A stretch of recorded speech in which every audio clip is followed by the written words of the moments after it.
Imagine you're walking along one day and you find some sort of strange device lying on the ground. You pick it up and you rotate it and you look at it more closely and you still don't know what it is that you're looking at. You've never seen anything like it before. Then you notice that there's some writing on the side. It looks like a name and a phone number.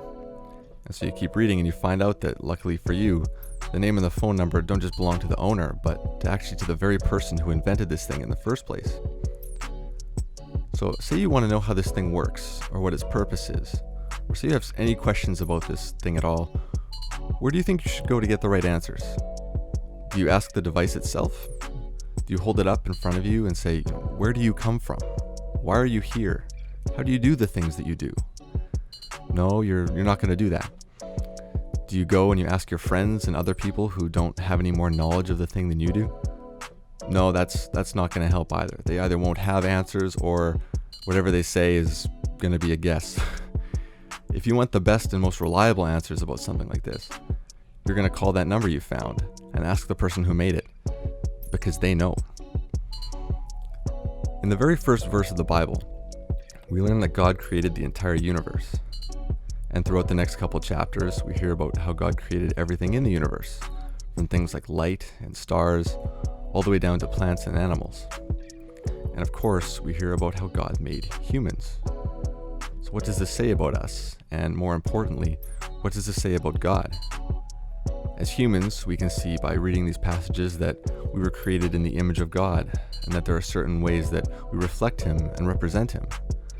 We can see that humans are responsible for caring for the earth and for everything that lives here. We can also see, even though we're given some authority to govern, we are not in charge, and we only have what we have because God's given it to us. Looking at what we read about God, we see that He's powerful, as He not only created everything, but He did it simply by speaking.